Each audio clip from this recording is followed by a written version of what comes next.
find the exact wording here. I really enjoyed Jackie Smith, the then Home Secretary, who crafted the list banning Michael Savage. It's important that people understand the sorts of values and sorts of standards we have here in the UK, the fact that it's a privilege to come here, and the sort of things that mean you won't be welcome in this country. Michael Savage is not welcome in the country, and he is right up there in her mind along the lines of the KKK's Grand Wizard, a skinhead gang leader, a Hezbollah militant, an anti-gay, the hateful, awful preacher from near my hometown. I'm very familiar with this guy, Fred Phelps. Michael Savage, obviously none of those, but the former Home Secretary of the UK said he is. The new Home Secretary seems not too interested or in not too much a hurry, even though he's paid this some public lip service to remove Dr. Savage from the list. There have been, and it bears pointing out when it happens because it is so rare, and I don't know, guys, if we can go back to this before we get some more calls in here. CNN, back on the 7th of May, this was just a mere 2 days after the ban by Great Britain was made public. CNN actually contacted Dr. Savage and decided this was newsworthy then, why it is still not newsworthy, why a new Home Secretary who had to leave under scandal, and a new Home Secretary who said the list would be done away with, only to not, in fact, as we confirmed today, not do away with it. Why is it still not news? Why is every talk show host in the country still not focused on this like a laser is beyond me. But when they do it, when they take the time, which is rare, it does bear repeating and highlighting. Kieran Chetry on CNN resets the story here, asks Dr. Savage for a response to this ban. This is 2 days after it's been made public. And they have this exchange. Take a listen. The British Home Secretary Jackie Smith saying that you're on this list that we've been talking about because you are someone who, quote, has fallen into the category of fomenting hatred of such extreme views and expressing them in such a way that's actually likely to cause inter-community tension or even violence if that person were allowed in the country. What's your response to that? It is demented. That's a demented attitude. We are protected by the First Amendment, number one. They are not. And the First Amendment, as we all know, was written to protect offensive speech, not polite speech. Let's begin with the basics. But more than that, she lumped me in with known murderers and terrorists, people who have been in prison for killing people. I am a talk show host and an author. The fact of the matter is I've been on the air for 15 years, 3 hours a day, 5 days a week. I have never, ever promoted violence. There's never been one violent incident attached to my show. Now, they go on to talk about this very thing I'd mentioned in setting these clips up, that Chetry points it out. You're being grouped with some of the worst individuals, truly worthy of being banned. Certainly not their speech, let me be clear. Even they have the right to say what they wish. But some of them engage in actual violence, in murder, as Dr. Savage points out. Chetry brings this to the forefront. They have this exchange.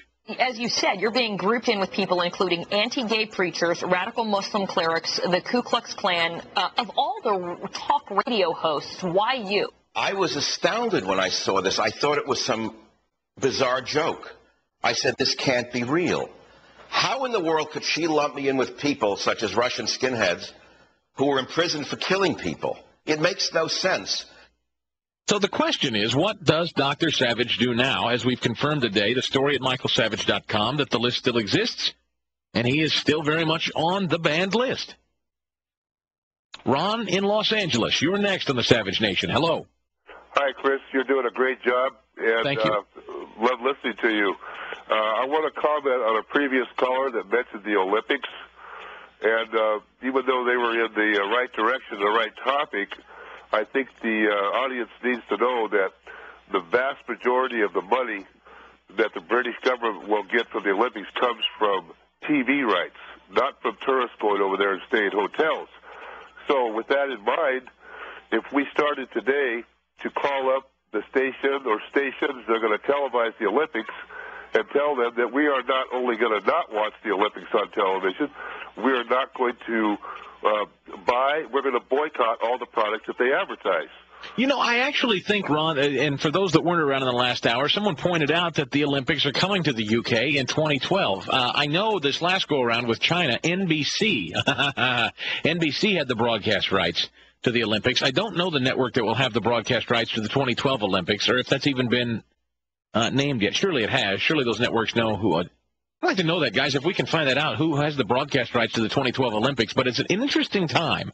And, Ron, a very interesting point. Some major mainstream network in this country will profit greatly over the 2-week broadcast of the Olympics from Great Britain in 2012. It also happens to be, what? A presidential election year. Now, the consequences of both these events for news networks, mainstream networks, are huge. The financial implications, particularly in a recession, are huge. Is this an avenue Dr. Savage could pursue? An interesting thought, Ron, and I thank you for it. Mike is in Virginia, next on the Savage Nation. Hello. Hey, Chris. Hey, my thing is, and I'm not going to assume how Michael voted, but, these are our elected officials who are in there to uphold the Constitution. And for somebody, even overseas, per se, to even remotely ban someone or even remotely go against our own Constitution, is unheard of. And for our own elected officials to let that go by, it is unfounded. Mike, thank you for the phone call. It's as frustrating as it's ever been, and on this point and so many others, you're finding a total lack of support by our politicians today. And it isn't just Michael. It is everything from, I pointed out in the last hour, the Sonia Sotomayor hearing. This is a woman who is an out-and-out racist. This is a woman who has said demonstrably racial things, racist, racially charged things. Think about this for a moment now. You've got Republican senators that sat on this Judiciary Committee, this confirmation hearing of Sonia Sotomayor last week, and did nothing. Made absolutely no attempt to draw out, condemn, criticize, analyze, and call to the American public's attention her known racist statements that a wise Latina was better suited to render judicial verdicts than a white guy. She said it. That's not me paraphrasing. Maybe not those specific words, but that was the underlying theme, that the wise Latina, you've heard this by now. I don't know if that's not racist. I don't know what you call it. But someone like Michael Savage, now he's not only a bigot, he's a hate monger that is likened to a terrorist. In my opinion, Jackie Smith's standard of those that ought to be banned from Great Britain, Sonia Sotomayor more likely fits the bill to be banned in Great Britain than Michael Savage. So I share and understand your frustration with our elected officials, but when you watch these limp-wristed, weak-kneed Republicans sit on this Senate Judiciary Committee and say nothing, do little, if anything, to stand in her way. In fact, I'm hearing Republican senators at this hour suggesting they have no problems with what she said, probably should have taken it back, probably should have thought better of saying what she said, but they still intend to vote for her in confirmation hearings. And they do it out of total fear. They do it out of the idea that they will placate some sort of minority group.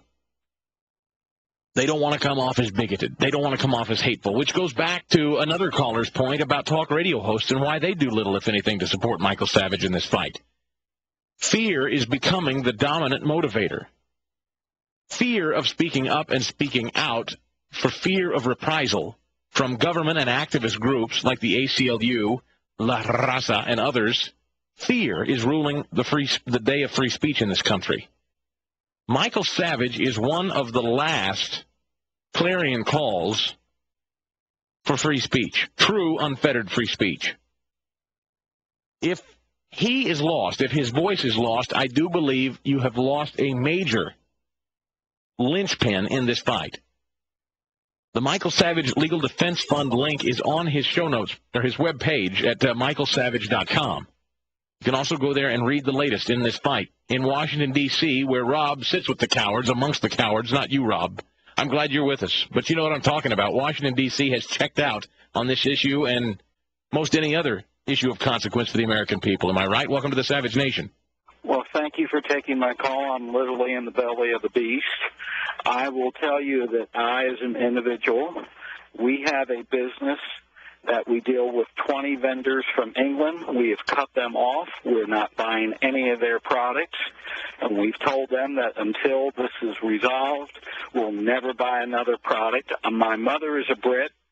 We were planning a family reunion, and I told the Brits they could go to hell. I'm not going to step foot in their filth-ridden country until they get rid of this. We also will not sell any product to any British customer. We tell them why. Get your act together. I don't need your blood money. I have personally gone down to the British Embassy on Massachusetts Avenue in Washington, D.C., and I've told them that you're lucky that it wasn't 230 years ago we're today, because you wouldn't be walking on my country. You guys are nothing but a bunch of cowards, Nazis, just fear-mongering idiots. I better be careful, Rob. I don't want Alan, what's his name? What's the new guy, the Home Secretary? He may be listening in. You could be banned next, man. Be careful. Thank you for the call, Rob. But look, Dr. Savage appreciates the phone call. That's true action. That's action on the march. Matt in Texas on the Savage Nation. I'm Chris in for Dr. Savage.